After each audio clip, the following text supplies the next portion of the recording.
A very warm welcome to all the viewers of Ticker Market. So in today's market interaction, we have a very special guest. He is not only a veteran in this industry, he is having 25 years of experience in investments and he is a champion in identifying multi-baggers. Let me introduce you to Mr. Sunil Shah, Portfolio Manager, Fund Manager of Turtle Star. Sunil, welcome on Ticker Markets. Moving on, is there any other opportunity you feel that retail investors should capitalize going forward? So to my mind, auto ancillary can be one very interesting space, and I have always loved it for many years.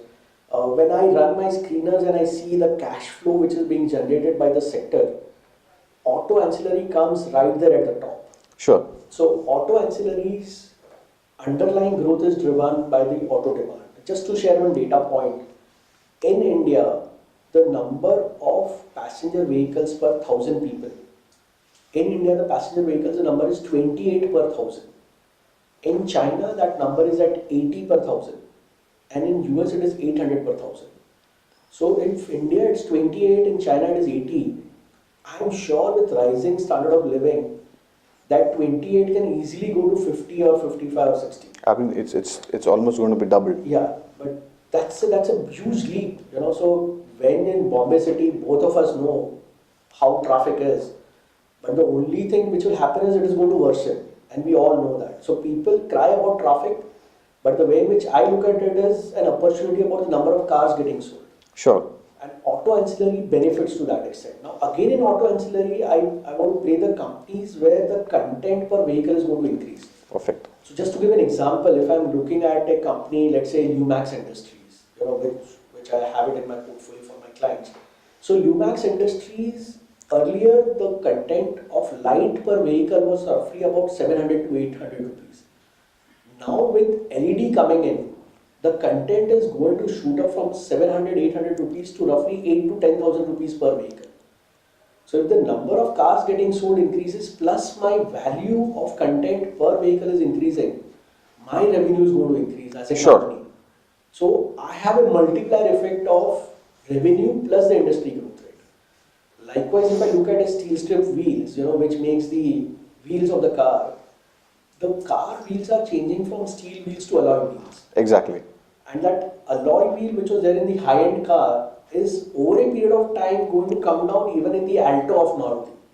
That is how the migration happens. So if that is to happen, then a steel strip wheel which does selling of the steel wheels at about 800 rupees, the alloy wheel costs 3,000 rupees. So again, it's a fourfold increase of revenue plus the increase of industry growth rate. So I think that's one industry which I really love, and I can go on by telling many players, but I think this is what is my thought process in terms So I'm not worried about the inventory pile-up which is happening in the two-wheeler space. I'm talking about, we have seen Hero getting downgraded by Goldman Sachs, and we have also seen Bajaj Auto's management talking about it in terms of inventory build-up. So are you worried about? That's a beautiful point, Manoj, but I would like to share that right now in the context of two-wheelers, it is the HMSI, the Honda Motorcycles and Scooters of India, which makes the Activa. Now that company, the rate at which it is growing, in the next 3 years, it's going to be the number one two-wheeler in the country. It is going to dethrone Hero Honda or Hero Motors as the number one player today. So I'm saying that when I'm looking at companies to invest in, I look at it from this standpoint that whether it is a supplier to HMSI as well as Maruti, yes or no. If auto ancillary is supplying to HMSI and Maruti, then it does not have to worry about the growth rate of the industry, because these two companies are certainly growing. And when you talk about the inventory pile-up, Perfect. I think the inventory pile-up is a situation which generally happens in the third quarter because people want to buy the vehicle which is tagged with the new year. Because Sunil, there is something happening in this two-wheeler space. As we are talking about the piling up of the inventory, Bajaj Auto has been gaining market share from Hero in big way. So you're talking about roughly around 400 bips market share it has already taken from Hero. And this guy is not ready to give it up. He is hungry for more. And although inventory is a big concern, will you think that with the entry of Java, this space is going to be having a lot of opportunities for individuals who want to buy, but a rough ride for those who are making it? So I think for individuals there will be a lot of choice which will be available. The competition amongst the OE affects the margins of the OE suppliers. Okay. So OE companies which are there, they stand to compete with each other and their margins get disturbed. However, the suppliers, now when we are talking about let's say two-wheeler, there will be about 8 big names which are there. But when I talk about light suppliers to the OE guys, there are only Superb. 3 companies which are there. So if there is an oligopoly in terms of the supplying side, then they did not worry on this aspect. True. Again, when I stated wheel manufacturer, there are only 3 wheel manufacturers, whether it is two-wheelers, whether it is four-wheelers, whether it is commercial vehicles. There are only 3 big wheel manufacturers of the country. Perfect. But if you talk about OE manufacturers, when you talk about the entire basket, you will get about 40 names who are the OE manufacturers for two-wheelers, passenger vehicles or commercial vehicles. Sure. So I'm saying that we should look at auto ancillaries with few players supplying to everybody. Perfect. And then let them the competition be between those OE guys, but it does not affect the suppliers. Apart from Lumax? So as I stated, steel strip wheels is one such. Another which I like is Automotive Axels. Okay. Now, again, in the commercial vehicles, what is happening is multi-axle vehicles are in huge demand. After the rollout of GST, the time of travel from one city to another has reduced significantly. So people are asking for trucks with heavy tonnage, and in heavy tonnage, more axles are required.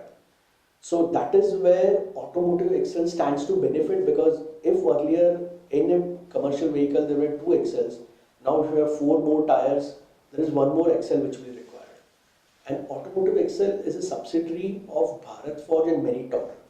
So Meritor is a global leader in axle manufacturing. So the technology is not a problem. Superb. And to my mind, that company is a debt-free. It is generating very high ROAs. It's got a valuation comfort.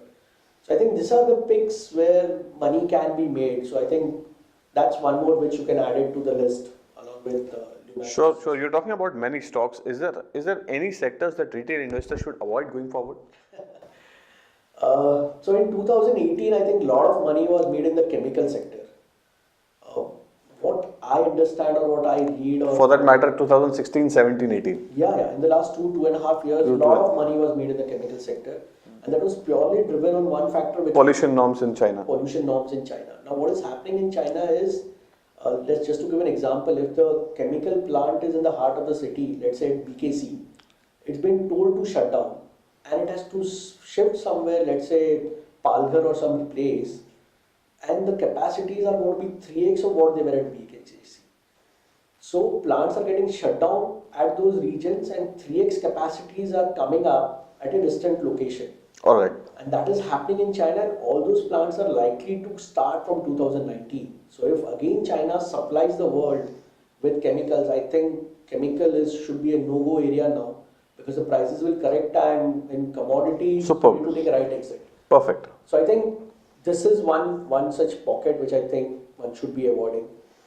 Telecom as a sector, because of Capital intensive. the capital intensity plus the competition from Reliance Jio is going to break the neck of other players in the industry. So telecom should be avoided. Power is one where PPAs are not getting honored, should be kept away from. And anything to do with global environment. So if you have companies which are having manufacturing plants worldwide, let's say companies like SL Propack or let's say Motherson Sumi, I think the world growth is going to slow down. So if your company's fortunes are linked to the global manufacturing demand, then those companies could also face an issue. So I think these are the ones to be avoided. Let's say power or telecom or chemicals or global manufacturing. Metals to that extent should also be avoided. So there are a few pockets which I would not like to mention. Sure. Last few questions. It will be a rapid fire question. So maybe Nifty in 2019. What do you think? Which level? Maybe 12,000 or maybe 9,000 first? I would it's a rapid fire, but still I will take my time to answer as usual. I think it's going to be event driven, so I would not like to guess on that. So 12,000, you're optimistic or not?